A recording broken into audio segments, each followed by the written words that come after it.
I'm Susan Regan, host of Connecticut Valley Views. And my guest today is Christine Rebstock, who is a self-defined transgendered individual who, although born as a male, realized by her teen years that she and was somehow different from her male peers relative to sexual orientation. Christine, you are a Meriden, Connecticut native who has made a name in the lanes in New England from your college days and as a touring amateur in bowling. So it's very, you've become well known in that area, and we're looking forward to hearing about that as well. So at 53, you have come out and publicly stated that it feels like a weight that has been lifted off your shoulders. Is that your correct quote? That's what you stated. Yeah, it did. I felt like I hid myself for too long. And Susan, thank you for having me on your show. I'm very honored to be a guest. Well, delighted to have you. Delighted. And I think we're going to explain to people, and I think it's very candid and brave of you to do that. And it's important that people understand where you're coming from, and hopefully what we can do is to help with regard to our youth that are growing up in some very confusing times. So you've been bowling with your competitors for quite a while, and all that time. Now, you felt this way in your teen years, and all during that other period between then and a year or so ago when you decided to come out. How did people react to you, or how were you feeling? Can you describe all that time where you felt you were hiding? Well, I knew something, like I said, something different was high school, but I don't know if it was gender confusion or gender confused. You know, there's a big difference between the two. Gender dysphoria is your medical and it's brutal to live with. If you're confused, maybe something goes through your mind, it's not going to affect the way you live. As time went on, it did. But people ask me, how come you didn't come out sooner? Well, at 25 years old, I had been on a national collegiate championship bowling team at Erie Community College. 2-year schools bowl with the 4-year school, so we won the overall thing. And I was also covering professional hockey for some various newspapers. I was a columnist for the American Hockey League because we had a team. Because you had New Haven Nighthawks then, and you had Springfield Indians. I also was covering Hartford Whaler games, and also was sitting on the PBA Tour telecast. I'm like, this is great. You're covering major league professional sports. Right. And then later I started bowling in some of those major tournaments too. Mm-hmm. I'm like, how do I come out? I thought it was best just you live with something inside of you for the rest of your life. As time went on for the 30s, the 40s, and early 50s, I couldn't. It hit me like so hard. The coming out process was around Memorial Day in 2019. And telling my wife, that didn't go well. Just put it this way. 40% of transgender individuals attempt suicide, and I'm one of them.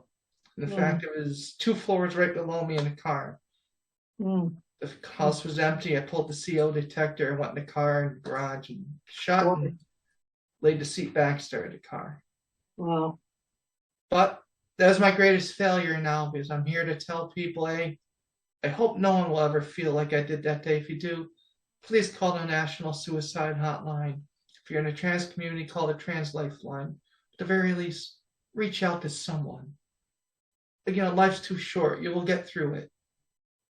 Well, those are very good words, and they're very strengthening to people out there that are in these. And that's what I think we're getting to in the essence of this conversation, is because we have our youth that are being exposed to all of these things, actually taking over the authority from parents when it comes to sexual orientation. Yes. And so this is what your message is to the youth and to the parents and to the educational cult, I want to say, that seems to be taking over the schools, and as I said, taking away the authority from parents. Now, during your period of time where you were trying to determine when should I come out, the confusion that you were going through. You said that it started in your teens when you felt that way. Did it reach a peak at some point prior to that? Did you feel that friends were noticing the difference? Was it a sense of how other people were reacting to you, or was this all within yourself? This was in myself. No one had a clue about anything. I see. My spouse. When I did come out publicly, coming out to my wife was the summer of 2019. That's when I made my debut. Coming out publicly was November 2020, a couple of weeks before Thanksgiving. That's when I changed my Facebook from male to female. I was pleasantly shocked. The bowling community rallied around me. Some grades of the game that I watched on ABC growing up, they're the first ones to send messages of support. Fantastic. People around here who I was skeptical about were the first ones to give me a hug. And so if someone gives you trouble, I got your back. It was so hard. That's very important to know for people who may be struggling with the same issue that you've had for years. So that's important to know, that people should be brave and be true to yourself. You really do have to be true to yourself. I mean, that's actually part of one's integrity. And when you're a politician, you have to be true to yourself and what you believe. You can't give speeches and actually not be that person. So I think this is very critical. Now, when you have been talking to people and people who were good friends, and you came out, how did you actually publicly come out? You did it on Facebook. That's how I did it, yes. Okay, so it was on Facebook. And then did the media get hold of you somehow? Actually, I was in several trans groups. We have one in Connecticut. We have a writer, Carly Webb, and Dawn Ennis. Dawn Ennis is she's involved in the media, different sports, different publications, but they were both involved with Outspoken. So it was Carly Webb that reached out to me. My first tournament as my true self was a local on Thanksgiving morning at Lakewood Lanes up in Waterbury. Okay. I stunk to bed, but she was there the whole time. Okay. She had network cameras. She was there recording every shot I did. And the people were amazed because she had that network camera with the lights on. Yes. Yeah, people were like, "Who's that?" I go, "Well, she used to work in production of the PBA tour in her days at ESPN." And people were overwhelmed and like, "Wow." And the next day we did the Zoom for the article that appeared on Sports Magazine back on November 30th, 2020. Okay. From that led to other interviews. There's a YouTube program locally here in Connecticut that I was a guest on. And then some bowling publications picked up on me, and I did some bowling shows. Sharing my story. I could say some too. In my time out as a woman, I've been in 2 fashion shows. One is a model, one is an MC, and I made a cover of a bowling publication last year. Well, see, now this is very exciting, I think, because not only have you been able to become yourself, but you've actually taken yourself into a new chapter. New doors have opened that may not have opened if you had never done this. Oh, absolutely. I think, coming out, Susan, empowered me to speak up for those who can't. Yes. I was kind of reserved about that. But just coming out, it was like, I believe in God. And it was like, when you come out, you have to speak up. Speak for trans awareness. Let people know your story. We're 1% of the population. Many people I come in contact, I'm the first trans person they know. And that goes for my trans brothers and sisters. You're in public, you're going to be many times you're the first person they see who's trans. Yes. Be willing to have questions asked to you. Educate, not agitate. That's my philosophy. Well, now you use the right word to segue into this. When we say educate, let's talk about what you see are the greatest concerns for our youth and schools and boards of education and all of the people who seem to be taking over, as I said previously, for parents' authority when it comes to speaking to their own children with regard to sexual orientation. I know you have, and this is part of why you were willing to speak to the media, because you have great concern with regard to what's happening to our youth. I do not agree with the idea. It's called social emotional learning. I call it for what it is, social engineered learning. Many cases that comes from the Department of Education and the school lunch grants that schools get. Mhm. I don't blame the individual teachers. They're being told what to do. It comes from what teachers unions, your school superintendents, and it comes from the White House. And basically that part of that curriculum is young kids are being taught sex and gender ideology. It doesn't belong in the public schools. Ideology means confusion, which is different from gender dysphoria. Gender dysphoria, what I have is it's a medical condition. We need to go see your primary care physicians, then mental health, and it takes a few months, several months to a year, just to get on hormone replacement therapy. But we're seeing it. Some states have laws where if a kid who is confused about their gender could go to a teacher, and the school systems are taking it upon themselves to get these kids medication. And we've seen minor age kids get surgery. And Now, I think, go ahead. I think this year we're going to see more of it because the Assistant Secretary of Health, Rachel Levine, appointed by our president, she's a transgender woman herself. She's advocating part of the quote, affirming care for minor age kids is medicine, which could be puberty blockers, hormone replacement therapy, and or surgery. I cannot tell you how wrong that is. In fact, that's child abuse. I'm not going to mince words. She's a child abuser for that. Your body has to go through its natural puberty to develop.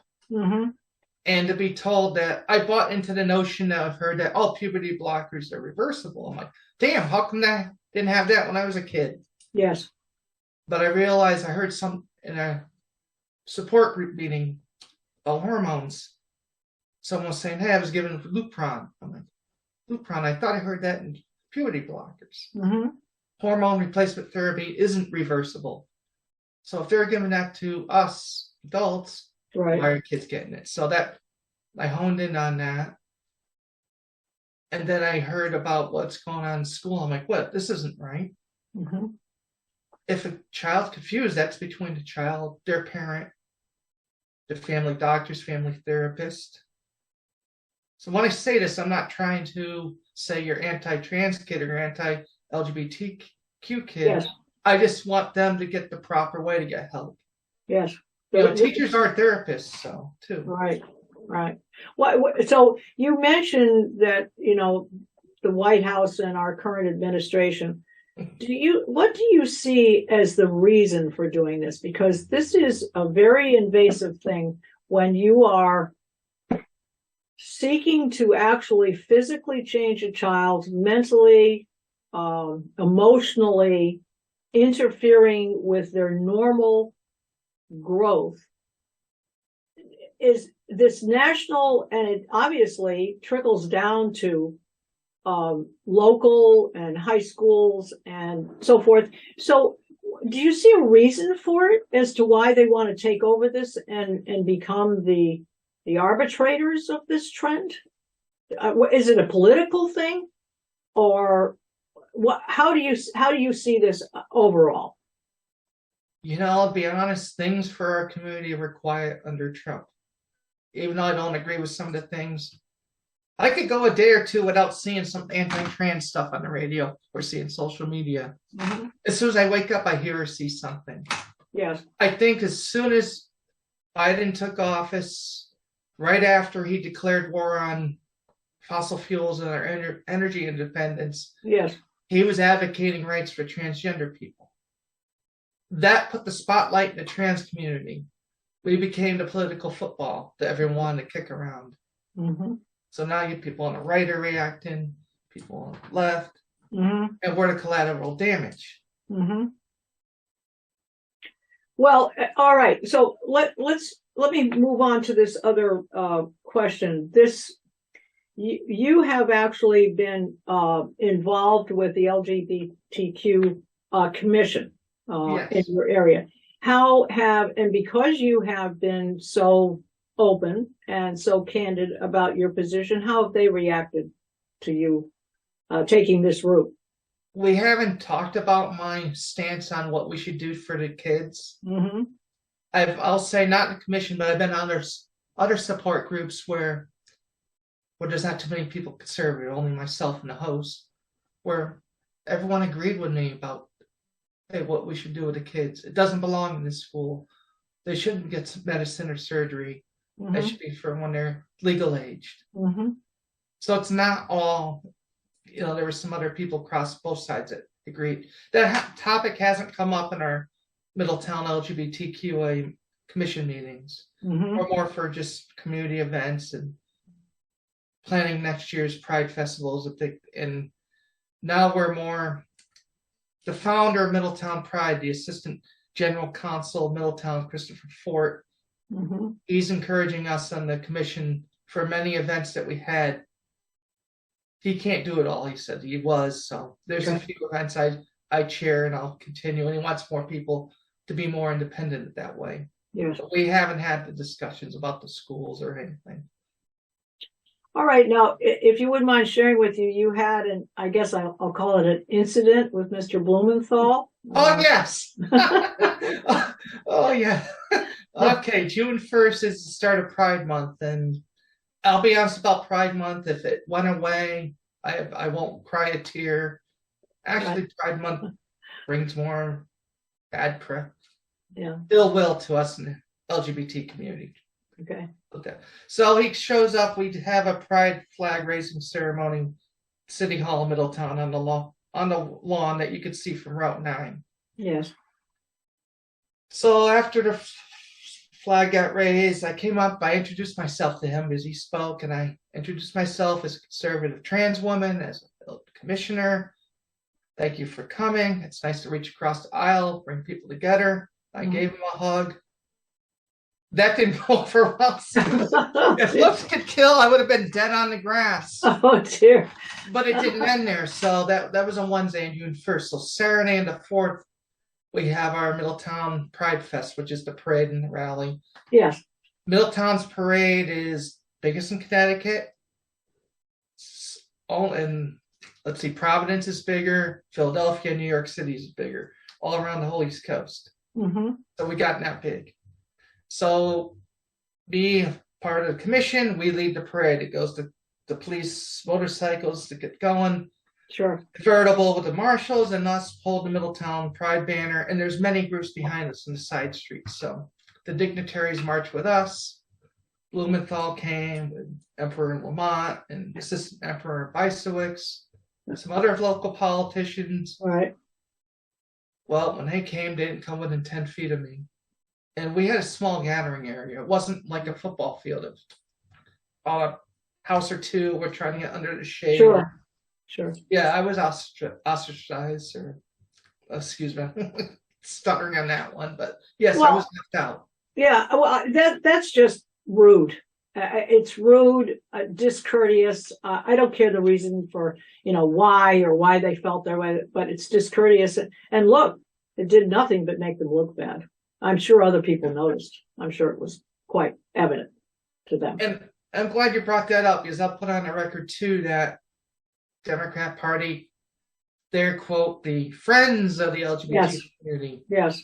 But from my finding, so that following Monday on the 6th, we went to the New Britain Pride flag raising ceremony. Okay. Being commissioner in Middletown, we get invited to a lot of other cities' events. Mm-hmm. Because there I met George Logan and Bob Stefanowski. Mm-hmm. They gave me business cards. They want to meet with me. I met other Democrat politicians. The only one, he was a Middletown City Commissioner too, and he dropped his campaign, was Anthony Mangiafico. He's really good to me. Every other Democrat politician, they didn't give me business cards. They didn't want to speak with me. And every Republican candidate I've talked to has given me business cards or email. They've showed interest.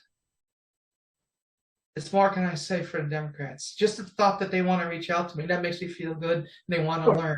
That's a step in the right direction. Do you think it has anything to do with the fact that you are obviously you are a conservative in nature? I mean, do you feel it's the transgender thing that's keeping them at distance, or do you think it's because of your conservativeness?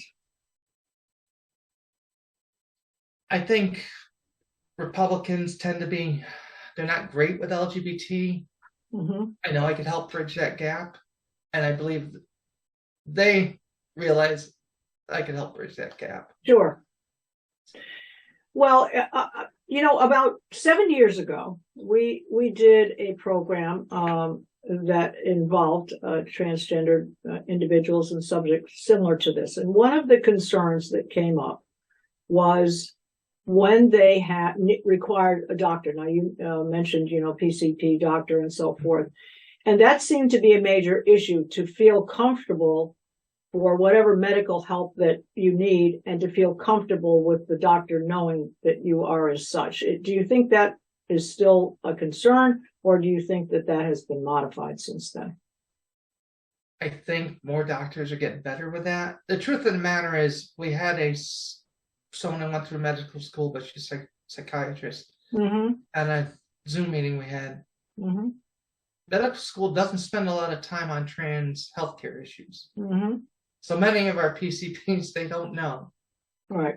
I had worked for Middlesex Health. They have one of the country's leading comprehensive trans healthcare programs. What keeps them from being like an elite is they don't offer gender reassignment surgery. But for everything else, I highly recommend. They help.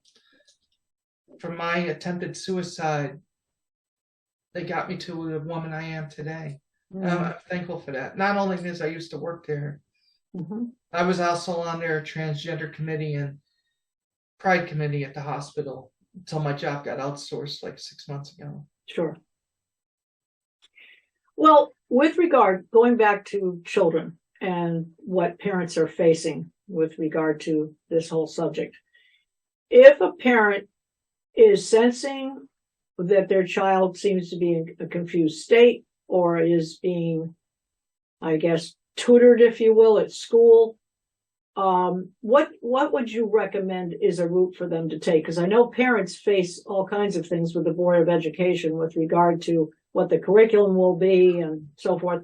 So what would you suggest, or to whom do you think they can go in order to intercede in this going any further into medical or actual physical changes? What would you recommend might be a first step? All right, for a parent, I've had parents contact me, what should I do with my kid? Luckily here in Connecticut, we have the New Haven Pride Center, the Triangle Community Center in Norwalk. They are leading centers for LGBT people. They have good youth programs. Okay. We also have Q+. They specialize in working with kids and LGBTQ kids. We have mm-hmm. PFLAG.